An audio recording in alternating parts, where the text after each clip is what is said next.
October 15, 1931. Special Agent Dutch Hennessy watched 6 good men follow him into the tunnel beneath Al Capone's Safehouse. Only Dutch walked back out. The official report said they found empty rooms, dust, and disappointment. That's the story Hoover fed the press.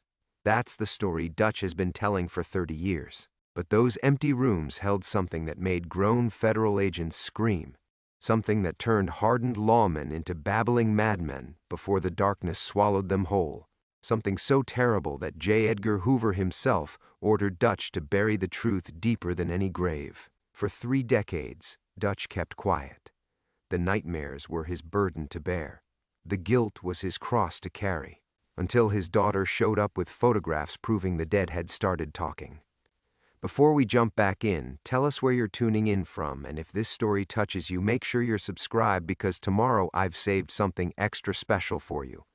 The photographs scattered across Dutch's kitchen table like autumn leaves, each one a small death.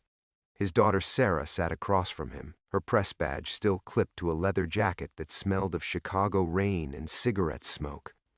She'd driven 4 hours through the October night to reach his cabin, and her eyes held the same relentless hunger that had once made him a good federal agent, before it made him a broken man. "Where did you get these?" Dutch's voice came out as gravel, whiskey rough despite the black coffee cooling in his cup. His hands trembled as he reached for one of the photographs, a grainy shot of what looked like filing cabinets, dozens of them, arranged in perfect rows.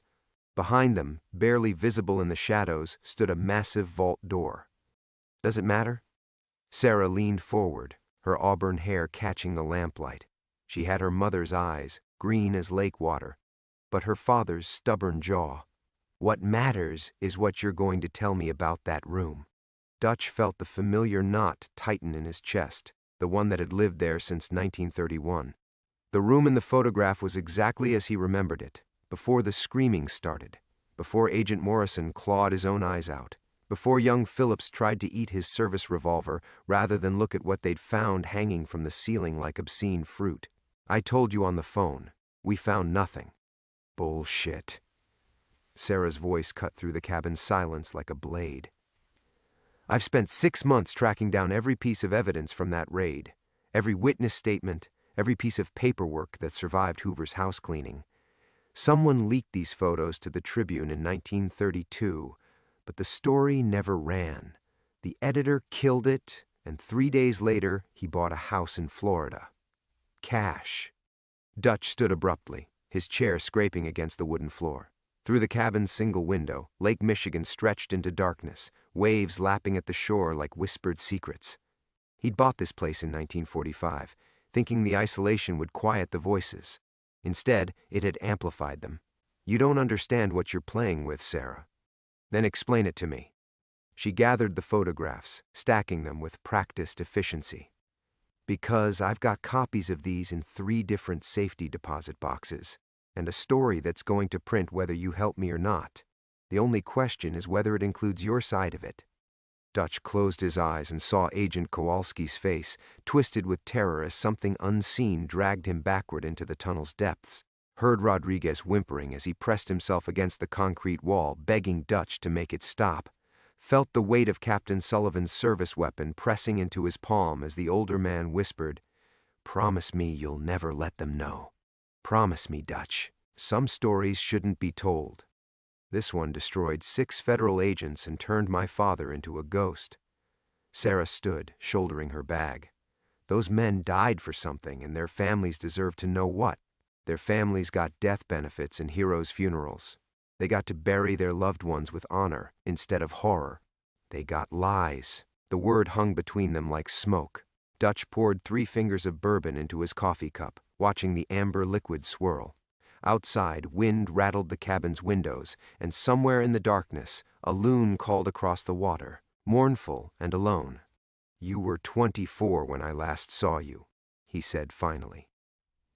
"Standing at your mother's funeral, asking me why I couldn't just come home, why I couldn't stop drinking, why I couldn't be the father you needed. And now I'm 32, and I still don't have an answer." Dutch turned from the window. Sarah was silhouetted against the lamp, her shadow stretching across the photographs like a stain. She looked so much like her mother it made his chest ache. But Ellen had never possessed this hard edge, this determination that bordered on obsession. "The answer is in that tunnel," he said quietly. "In what we found hanging from the ceiling of Capone's treasure room. But some knowledge comes with a price, Sarah. Some truths are too heavy for one person to carry. Then, maybe it's time to share the load." She moved toward the door, and Dutch felt something shift inside him, a loosening, like the first crack in a dam. For 30 years he'd carried the weight alone. For 30 years he'd told himself it was protection, not cowardice, that kept him silent. "If I tell you," he called after her, "if I show you what really happened down there, you'll understand why some secrets are worth keeping." Sarah paused with her hand on the doorknob. When she turned back, her green eyes held no fear, only the terrible patience of someone who'd spent half her life waiting for the truth. "Try me." Dutch drained his bourbon-laced coffee and felt the past rushing toward him like a freight train. Tomorrow, he would take his daughter into the darkness. Tomorrow, he would break a 30-year-old promise to dead men. Tonight, he would drink until the screaming stopped. Introduction. The bottle of Jameson sat on Dutch's kitchen table like a loaded gun, amber light refracting through the glass and casting shadows that danced with the dying fire in his stone hearth. Sarah's rental car had disappeared into the October darkness an hour ago, her taillights swallowed by the pine trees that pressed close around his cabin like mourners at a graveside. Now the silence stretched before him, vast and familiar as the lake beyond his windows. Dutch poured another 3 fingers and settled into his father's old chair, cracked leather that smelled of pipe tobacco and better times. The cabin held the accumulated weight of 15 years, fishing rods collecting dust in the corner, a stack of unread newspapers yellowing by the door, photographs of Ellen and Sarah gathering dust on the mantel like shrines to a life he'd abandoned.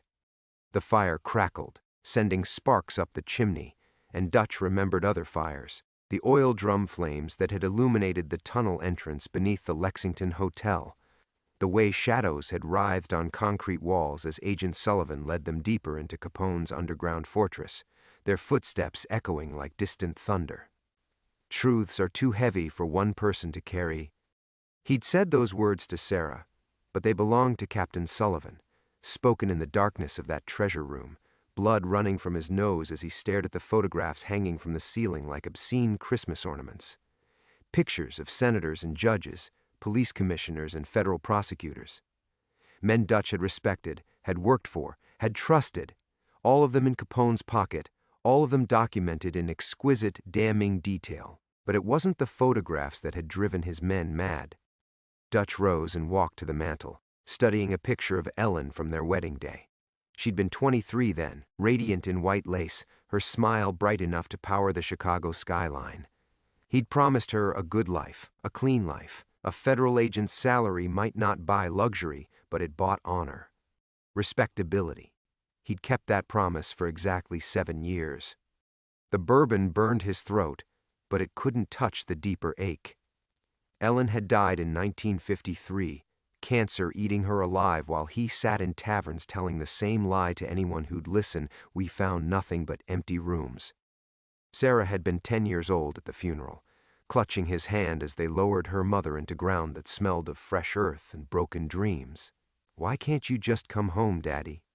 She'd asked him that question 1,000 times in 1,000 different ways, during brief visits when sobriety temporarily conquered guilt, through letters that grew shorter and more distant as she aged in that last phone call before she left for college, her voice hollow with resignation. "I guess I always knew you loved your secrets more than you loved us." Dutch had wanted to tell her then, had wanted to explain that secrets weren't love, they were anchors, dragging him deeper into darkness every year. But how could he explain what they'd found in that room beneath Chicago? How could he make her understand that some knowledge was a disease, spreading from mind to mind until it consumed everything decent in a person? The wind picked up outside, rattling windows and sending pine needles skittering across his porch. This cabin had been his sanctuary for 15 years, bought with money he'd saved by living like a monk in a series of Chicago flophouses. No telephone until Sarah tracked him down 3 months ago. No television, no radio. just the lake and the trees and the blessed silence of a world that demanded nothing from him. But tonight, the silence felt different, fragile, like the moment before an avalanche when the mountain holds its breath. Dutch returned to the table and spread Sarah's photographs across the scarred wood surface. Someone had been very careful taking these pictures. They showed the filing cabinets, the vault door, even the elaborate electrical system Capone had installed to power his underground kingdom. But they didn't show the far wall of the treasure room. They didn't show what Sullivan had called the collection. And they sure as hell didn't show what had been watching them from the shadows. He closed his eyes and felt that familiar pressure building behind his temples, the warning sign that usually sent him reaching for the bottle. But tonight was different. Tonight, for the first time in 30 years, someone else knew enough to ask the right questions. Sarah had Ellen's determination, but she'd inherited something else from her father, the inability to let sleeping dogs lie. Dutch recognized it because he'd seen it in the mirror every morning for 24 years, right up until the day he'd descended into Capone's tunnel and learned that some dogs were better left undisturbed. Tomorrow, he would break his promise to dead men. Tomorrow, he would destroy the only thing he'd successfully protected, his daughter's innocence. But tonight, Walter Dutch Hennessy sat alone with his ghosts and his bourbon, listening to the lake whisper secrets that would die with him if he had any sense left. Outside, something howled in the darkness. Maybe wind, maybe wolves, maybe the past, finally coming to collect its due.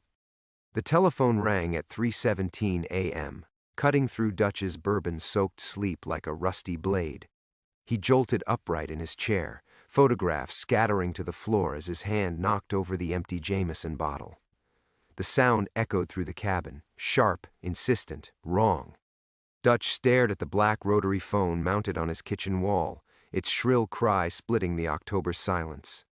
Nobody called this number. Hell, only 3 people even knew it existed: his lawyer, the local sheriff, and Sarah. And she'd left hours ago. On the 4th ring, his hand moved without conscious thought, lifting the heavy receiver to his ear. Hennessy. Static crackled through the line, followed by breathing. Slow, deliberate, wet. Then a voice that made Dutch's blood turn to ice water. "Hello, Dutch." Captain Michael Sullivan had been dead for 28 years. Dutch had attended the funeral, had watched them lower his mentor's flag-draped coffin into Chicago soil, had stood beside Sullivan's widow as she wept into a black handkerchief, her children clinging to her dress like drowning sailors. But voices don't forget, even after 3 decades of bourbon and silence. "You're not real." Dutch's whisper came out strangled. "You died in that sanitarium. Brain fever," the doctor said, talking to shadows. A sound like laughter drifted through the static, or maybe sobbing. "Did I, Dutch? Or did I just stop pretending the shadows weren't talking back?" Dutch's free hand groped for the bourbon bottle, found only air. The photographs lay scattered at his feet: filing cabinets, vault doors, electrical systems, evidence of a room that should have stayed buried beneath tons of Chicago concrete. "She doesn't understand what she's digging up," Sullivan's voice continued. "Your daughter, pretty thing, reminds me of Ellen before the cancer took her, before the guilt ate you alive. Leave Sarah out of this." "Can't do that, Dutch. Not when she's asking the right questions, not when she's got those photographs." The line crackled with interference, but beneath it Dutch heard something else, distant screaming like echoes from a deep well. The same sounds that had followed them up from Capone's tunnel 30 years ago. The sounds that had driven Morrison to claw out his own eyes, rather than see what waited in the shadows. "You promised me." Sullivan's voice was closer now, intimate as a lover's whisper. "Swore on your daughter's life you'd never tell what we found hanging from those hooks, what was growing in the dark places beneath Chicago." Dutch pressed his back against the kitchen wall, the phone cord stretched taut. Through the window, Lake Michigan looked black as spilled oil, waves catching moonlight like scattered teeth. "I kept that promise. I've kept it for 30 years. "Have you? Then why is she here, Dutch? Why is your precious daughter stirring up graves that should stay covered?" The photographs on the floor seemed to shift in his peripheral vision, shadows moving between the filing cabinets. Dutch blinked hard, tasting copper and fear. "She doesn't know. The pictures don't show." The collection? Sullivan's laugh was broken glass. Oh, she'll find it, Dutch. They always do. The corruption, the bribes, the senators and judges dancing to Capone's tune, that's just the appetizer. The main course is what we found feeding on all those secrets. What's been growing stronger every year you've kept your mouth shut. Dutch's hand trembled as he gripped the receiver. It died down there, when they sealed the tunnels, when they demolished the hotel. Did it? Then who do you think has been watching your cabin for the past 3 months? Who told your daughter where to find those photographs? Who's been whispering in her dreams, Dutch? The words hit him like physical blows. Sarah's sudden interest in the Capone case, her uncanny knowledge of details that had never been made public, the way she'd looked at him across the kitchen table, not just with determination, but with something deeper, something hungry. She's been having the dreams, hasn't she? Sullivan's voice was almost gentle now, waking up with the taste of copper in her mouth, finding herself drawn to dark places, starting to see things moving in shadows that shouldn't move. Dutch dropped the phone, but Sullivan's voice continued, now seeming to come from the walls themselves. It's too late to protect her innocence, Dutch. Too late for lies. The only question now is whether you help her fight what's coming, or whether you let it take her the way it took the rest of us. The line went dead with a click that echoed like a coffin lid closing. Dutch stood in his darkened cabin, surrounded by scattered photographs and 30 years of carefully constructed lies. Outside, something moved between the pine trees, too large to be a deer, too fluid to be human. He reached for his old service weapon, locked in the desk drawer since 1953. The past hadn't just come to collect its due. It had come to finish what it started in that tunnel beneath Chicago, one Hennessy at a time. Early development. 38 service revolver felt heavier than Dutch remembered, its weight settling into his palm like a familiar handshake from a stranger. He'd cleaned it religiously for 22 years after leaving the bureau, then stopped. What was the point of maintaining a weapon he'd sworn never to use again? But muscle memory guided his fingers as he checked the cylinder, counting 5 tarnished bullets that glinted in the lamplight like malevolent eyes. Outside, the pine trees swayed with unnatural rhythm, their branches scratching against the cabin's walls in patterns that almost resembled Morse code. Dutch pressed his face to the window, breath fogging the glass as he searched the darkness for movement. Nothing but shadows layered upon shadows, each one deeper and hungrier than the last. She's been having the dreams. Sullivan's words echoed in his skull, and Dutch felt something cold unfurl in his chest. Sarah's eyes across the kitchen table. He'd seen that look before. Agent Rodriguez had worn the same expression in the tunnel, pupils dilated with terrible understanding as he stared at photographs that shouldn't exist. Pictures of men who'd sold their souls so completely they'd forgotten they'd ever had them. But it wasn't the corruption that had broken Rodriguez's mind. It was what the corruption had fed. Dutch grabbed his jacket and car keys, movements sharp with desperate purpose. Maybe he could catch Sarah before she reached the city. Maybe he could convince her to drop the story, take a vacation somewhere warm and far from Chicago's buried secrets.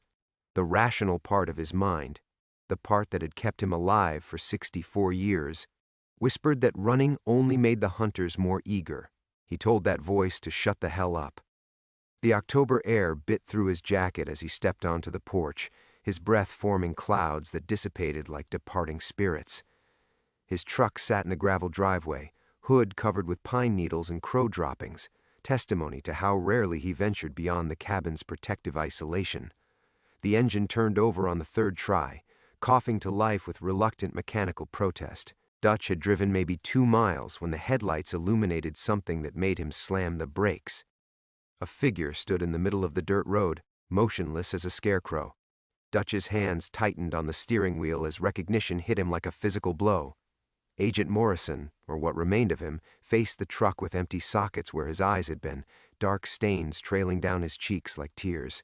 He wore the same gray suit he'd died in 30 years ago, fabric hanging in tatters that moved without wind. Jesus Christ, Dutch whispered, fumbling for the .38 on the passenger seat. Morrison's mouth opened, revealing teeth that seemed too sharp, too many. When he spoke, his voice carried the hollow echo of abandoned subway tunnels. "Where you going, Dutch? Chicago's in the other direction." Dutch closed his eyes, counted to 10, opened them again. The road stretched empty before his headlights, asphalt gleaming with recent rain. No figure, no ghost, just his own reflection staring back from the windshield, an old man whose grip on reality had finally snapped under the weight of 3 decades' guilt. He pulled a U-turn so sharp the truck's tires screamed against asphalt. Back at the cabin, Dutch poured bourbon with shaking hands and reached for the telephone. Information connected him to the Palmer House Hotel, where Sarah had mentioned staying. The night clerk's voice sounded bored, professional. "I'm sorry, sir. We don't have a Sarah Hennessy registered. Try Sarah Mitchell. She might be using her married name. No Mitchell either, sir." "Are you certain about the hotel?" Dutch hung up without answering. Sarah had never married. He'd have known about a wedding, wouldn't he? But then again, he'd missed most of her life. Birthdays, graduations, the 1,000 small moments that made a daughter's existence real to her father. He tried 3 more hotels before accepting the obvious truth. Sarah had lied about where she was staying, which meant she didn't trust him any more than he trusted himself. The bourbon burned his throat, but it couldn't touch the growing certainty that Sullivan's call had been more than hallucination. Something was moving in the darkness beyond his understanding, pulling strings that stretched from a murdered Chicago gangster to a journalist's daughter he barely knew. Dutch returned to the scattered photographs, studying them with the methodical attention he'd once brought to crime scenes. Someone had taken these pictures recently. The filing cabinets showed no dust, no signs of 3 decades' abandonment, which meant Capone's treasure room still existed somewhere beneath Chicago's streets. And Sarah was walking straight into it. The phone rang again at 4:33 a.m. This time, Dutch didn't hesitate. "What do you want?" Agent Rodriguez's voice whispered through the static, broken and pleading. "Help us, Dutch. Help us remember how to die. Middle development." Dutch slammed the phone down so hard the receiver cracked, but Rodriguez's voice continued bleeding through the broken plastic, a whisper that seemed to rise from the floorboards themselves. "Help us remember how to die." The words wrapped around Dutch's throat like wire. Rodriguez had been 26 when they descended into Capone's tunnel, fresh out of Quantico, full of righteous fire and bureau pride. He'd lasted exactly 17 minutes in the treasure room before he started screaming, not at what hung from the hooks, but at what the photographs had awakened in the darkness between the filing cabinets. Dutch's hands moved without thought, gathering Sarah's photographs from the floor. His fingers trembled as he arranged them in sequence, and with growing horror, he realized they told a story. Not just of rediscovered rooms, but of preparation. Fresh electrical cables snaked between the filing cabinets. New locks gleamed on the vault doors. Someone had been renovating Capone's underground kingdom, preparing it for visitors, preparing it for Sarah. The bourbon bottle was empty, but Dutch's mind felt crystalline with terror. He'd spent 30 years telling himself the tunnel had been sealed, the hotel demolished, the past safely buried beneath tons of concrete and steel. But corruption was like cancer. Cut out the visible tumor, and it metastasized somewhere deeper, darker, more patient. The phone rang again. Dutch stared at the cracked receiver, watching blood seep from the plastic like stigmata. On the 4th ring, his father's voice drifted through the static. Impossible, since Patrick Hennessy had died in 1924, 3 years before Dutch joined the Bureau. "You broke your promise, boy." Dutch's chest tightened. His father had been a Chicago beat cop, killed by bootleggers when Dutch was 17.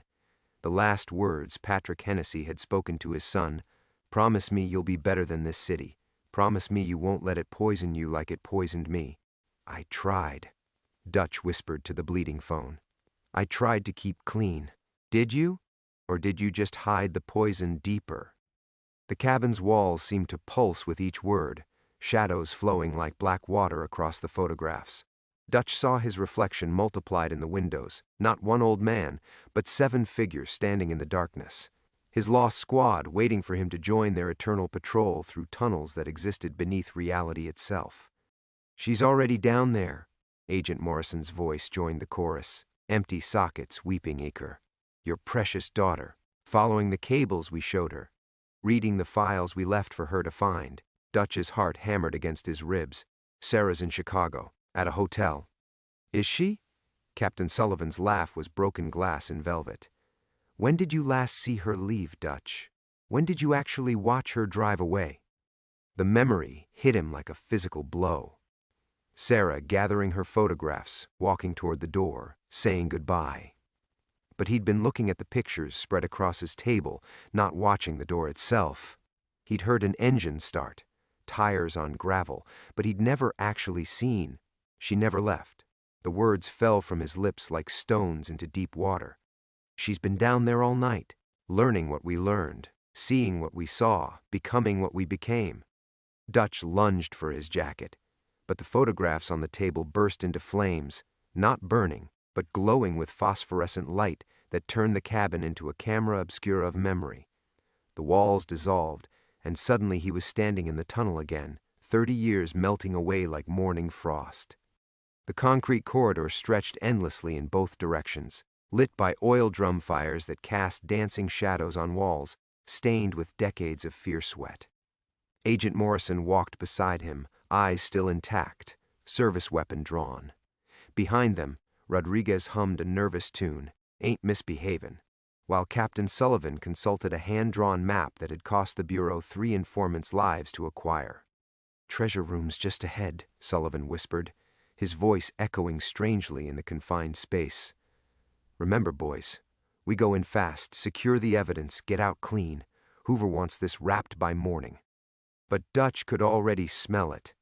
That cloying sweetness that wasn't quite decay, wasn't quite flowers, the scent that would follow him for 30 years, hiding in bourbon fumes and lake breeze, waiting for moments of weakness to remind him that some doors, once opened, never truly closed.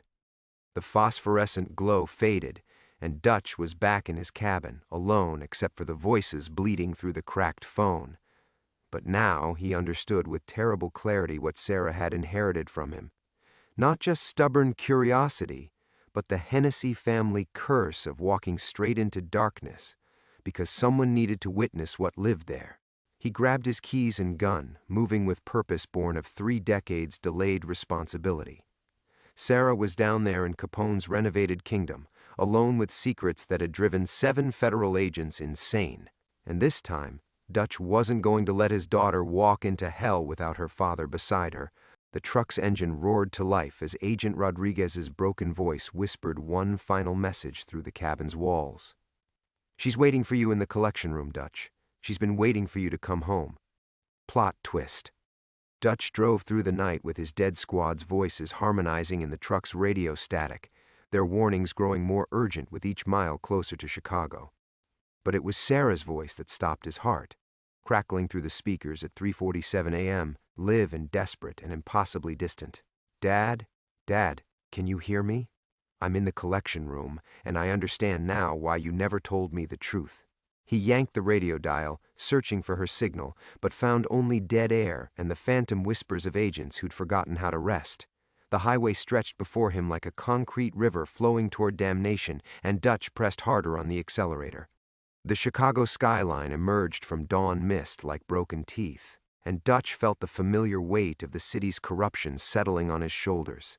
He'd fled this place 30 years ago, but Chicago never really let its children leave. It just waited, patient as a spider, for them to remember where they belonged. The Lexington Hotel was gone, demolished in 1995, but the foundations remained. Sarah's photographs had led him to a construction site, where luxury condos were rising from Al Capone's grave, their steel bones gleaming in the morning light. Dutch parked beside a chain-link fence marked with signs that read, "Authorized personnel only. Historical excavation in progress." The fence had been cut. Dutch followed Sarah's trail through the construction site, past idle bulldozers and concrete mixers that looked like sleeping beasts. A maintenance shed stood open, revealing stairs that descended into darkness older than the city above. Fresh electrical cables snaked down the walls, and Dutch realized with sick certainty that someone had been preparing for this reunion for decades. The stairs ended at a steel door marked with a Bureau evidence tag, dated October 16, 1931. Dutch pushed through, and the past swallowed him whole. The treasure room sprawled before him exactly as he remembered, filing cabinets stretching into shadows, vault doors standing open like mouths, and hanging from hooks along the walls. "Jesus Christ," Dutch breathed, raising his service weapon. But the hooks held photographs now, not bodies. Thousands of them, documenting corruption that reached from Chicago's gutters to Washington's marble halls. Senators shaking hands with Capone, federal judges signing dismissals, police commissioners counting stacks of bloody money. And in the center of it all, Sarah stood before a filing cabinet marked HENNESY, her face illuminated by the glow from a manila folder in her hands. "Hello, Dad," she said without turning around. "I've been reading about your real career." Dutch kept the gun raised, but his hands shook as recognition dawned. This wasn't his daughter. This was something wearing her face, speaking with her voice, but wrong in ways that made his skin crawl. "You're not Sarah." She turned then, and her smile belonged to someone else entirely. "Aren't I? I have her memories, her stubborn curiosity, her desperate need to understand why her father drank himself into isolation rather than face what he'd done." The folder in her hands contained photographs, not of corruption, but of Agent Walter Hennessy planting evidence in crime scenes, taking bribes from Capone's rivals, standing over bodies he'd helped create during the Bureau's war on organized crime. "You see, Dad, Captain Sullivan wasn't the only one keeping secrets down here. Your precious integrity, your moral high ground, all of it built on lies you told yourself for so long you started believing them." Dutch's world tilted sideways. The photographs showed him doing things he'd forgotten, moments he'd buried so deeply they'd become someone else's sins. The righteous federal agent had been a fiction. The real Walter Hennessy had been just another corruption in Chicago's endless feast of rot. "I never—" "You did." Not Sarah's voice carried infinite patience. "You planted the cocaine on Mickey Torino. You took Bugs Moran's money to look the other way during the Valentine's Day planning. You killed 3 witnesses who might have testified against your real employers." Each accusation hit like a physical blow. Dutch saw himself through 30 years of selective amnesia, not the sole survivor of noble agents destroyed by cosmic horror, but the only one corrupt enough to walk away unbroken. He'd survived because he belonged in the darkness. "The others saw what you really were," Not Sarah continued. "They couldn't live with serving beside a monster, so they let madness take them. But you? You just rewrote history until you became the hero of your own story." Dutch's gun wavered as memories crashed through his carefully constructed lies. Sullivan's final words weren't a promise to keep cosmic secrets. They were a curse, condemning Dutch to live with the truth of what he'd become. "Sarah," he whispered, "is safe," the thing wearing his daughter's face said gently. "She never came here, never found these photographs, never learned that the Hennessy family legacy isn't heroism, it's corruption so pure it survived 30 years underground." The gun slipped from Dutch's numb fingers, clattering on concrete soaked with decades of lies. He'd spent 30 years hiding from the wrong monster. The monster had been him all along. Chapter 7, Climax Buildup. The gun's metallic echo died in the concrete chamber, leaving only the hum of electrical cables and Dutch's ragged breathing. Not Sarah watched him with eyes that held 30 years of patient waiting, the manila folder still clutched against her chest like a shield of damning truth. "Pick it up," she said softly. Dutch stared at the .38 lying between them, its steel surface reflecting the harsh fluorescent light someone had strung through Capone's renovated kingdom. His knees felt like water, his chest tight with the weight of memories crashing through his reconstructed history. "Pick up the gun, Dad." The word Dad twisted in his gut. This thing wore Sarah's face, spoke with her voice, but underneath the familiar features lurked something else entirely. Something that had been feeding on his lies for 3 decades, growing stronger with each drink, each sleepless night, each moment he'd chosen comfortable fiction over unbearable truth. "What are you?" Dutch's voice cracked like old leather. Not Sarah tilted her head, considering. "I'm what guilt becomes when it's buried alive. I'm the cancer that grows in the space between memory and conscience. I'm every choice you made that you pretended not to remember." She opened the folder again, and Dutch saw himself at 28, young and hungry, standing in an alley behind Murphy's Tavern, while Mickey Torino's blood pooled around his shoes. But this wasn't the version he'd carried for 30 years, the righteous federal agent eliminating a dangerous criminal. This photograph showed the truth, Dutch planting a knife in Torino's dead hand, staging a scene to justify a murder that had been pure execution. You remember now, not Sarah observed with clinical interest. I can see it in your eyes, the way Mickey begged, how he offered to turn state's evidence against Capone's operation, how you put 2 bullets in his chest anyway because Bugs Moran had promised you $10,000 and a clean slate with the Chicago outfit. Dutch's legs gave out, and he collapsed to his knees on the concrete. The real memories flooded back like sewage through broken pipes. Not cosmic horror driving him and his squad to madness, but the simple human corruption that had poisoned everything they'd touched. Rodriguez figured it out first, not Sarah continued, moving closer with predatory grace. Sweet kid from Milwaukee, still believed the Bureau stood for justice. When he saw what you really were, when he understood that he'd been following orders from someone worse than the criminals you hunted, he killed himself. The words fell from Dutch's lips like stones. In the treasure room. Put his service weapon under his chin and pulled the trigger rather than live with what he'd learned about you, about what serving under Agent Walter Hennessy meant. Dutch saw Rodriguez's final moments with terrible clarity, the young agent discovering Dutch's real files hidden behind Capone's public records, learning that every bust, every raid, every arrest had been choreographed to eliminate Moran's rivals while leaving the real power structure untouched. Rodriguez had looked up from those files with tears streaming down his face, and Dutch had watched him die inside before he'd ever touched the gun. Morrison tried to report you, not Sarah said, her voice gentle as a confessor's. Called the Chicago field office from the tunnel's emergency phone. But you'd already bought the supervisor, hadn't you? Agent Morrison's concerns were filed under combat stress and forgotten. Morrison had lasted 6 hours after that phone call. They'd found him hanging from the tunnel's electrical cables, his service weapon emptied into the ceiling above him. 17 shots fired at shadows that existed only in his shattered mind. And Captain Sullivan? Sullivan knew what you were from the beginning. Not Sarah smiled, and Dutch saw his own corruption reflected in her features. He was skimming from the evidence room, selling confiscated liquor back to the bootleggers we'd arrested. You two were partners in everything but name. The folder held one final photograph, Dutch and Sullivan shaking hands with Bugs Moran in the back room of a speakeasy, stacks of cash arranged on the table between them like an altar to purchase justice. Dutch remembered that handshake, remembered Sullivan's words as they'd sealed their deal with the devil. This city's going to eat us alive anyway, Dutch. Might as well get rich while we're being digested. Sullivan didn't die from cosmic revelation, Dutch whispered. He died because Capone found out about your arrangement with Moran.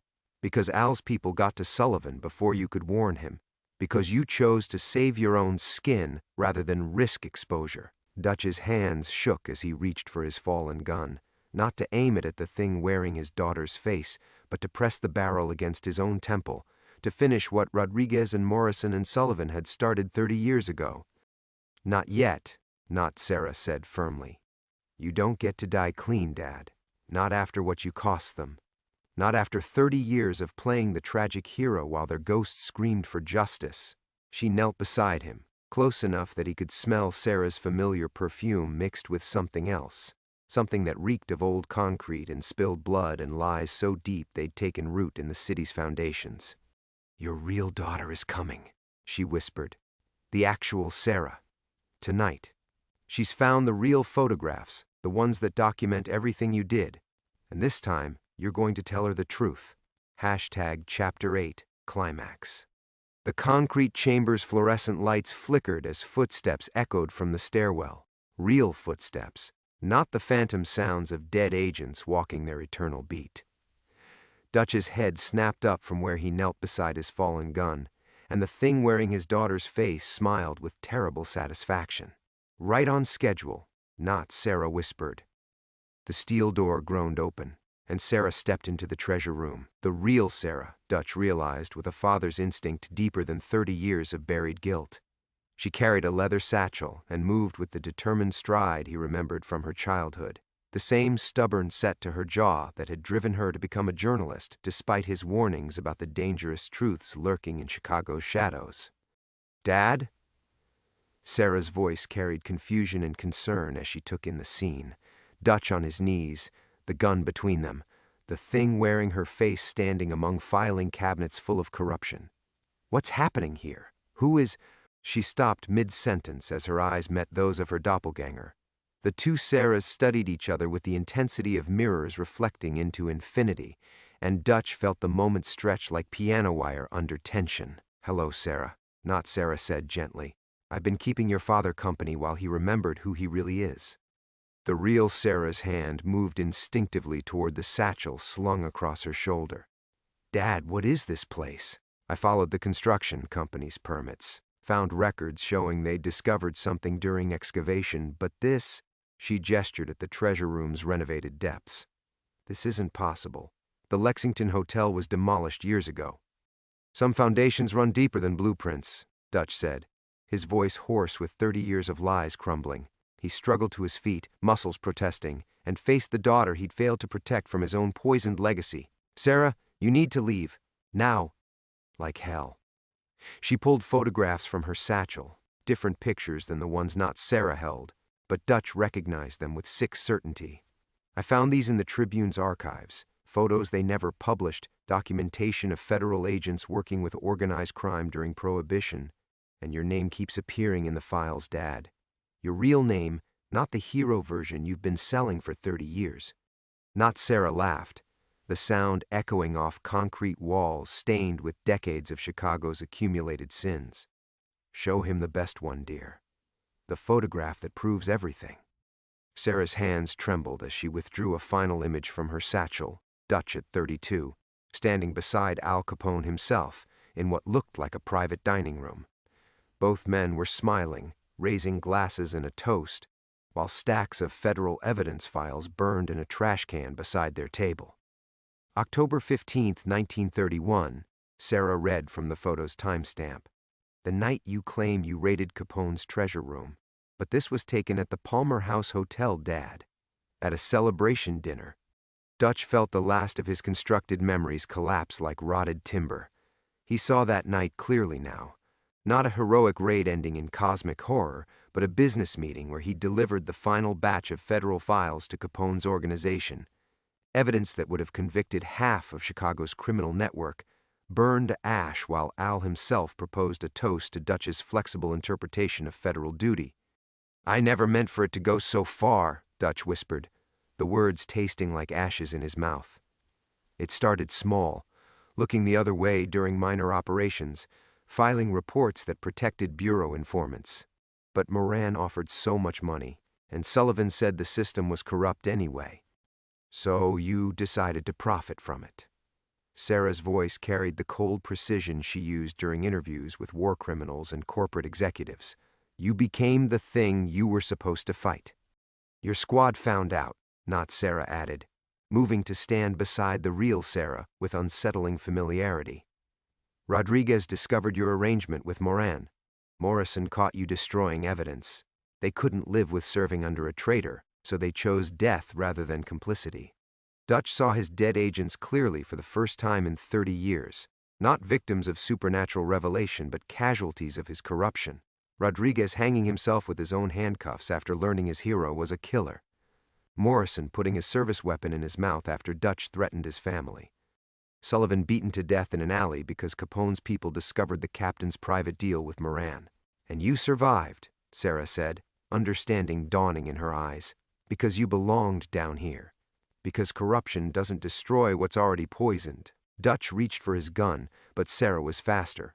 She kicked it away, sending it spinning across concrete slick with 30 years of accumulated guilt.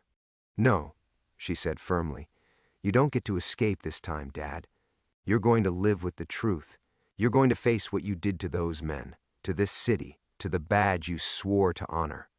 Not Sarah began to fade at the edges, her borrowed features dissolving like smoke as the lies that had sustained her finally crumbled.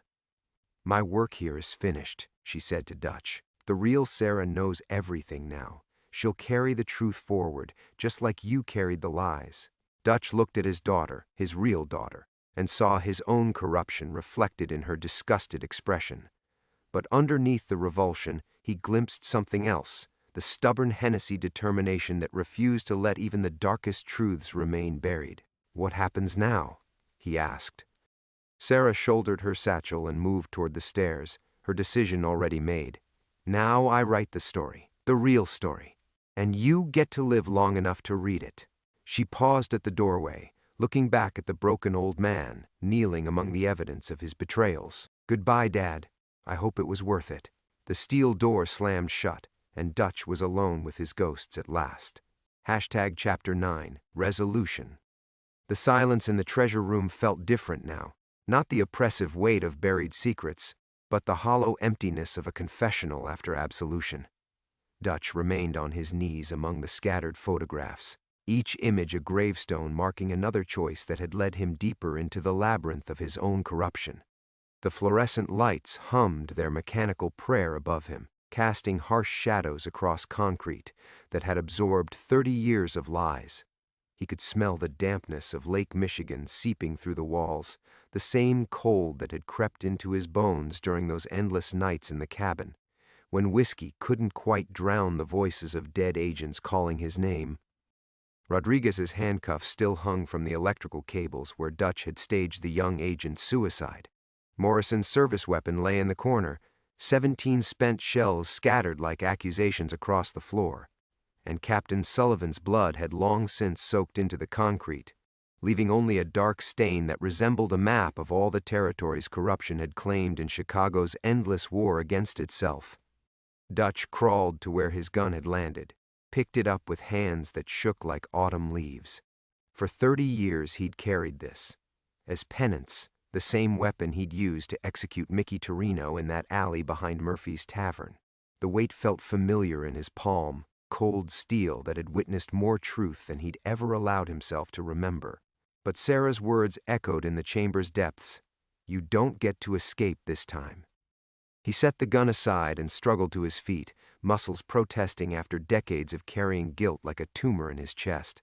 The filing cabinets stood open around him, their contents spilled across the floor like entrails from a sacrificed beast.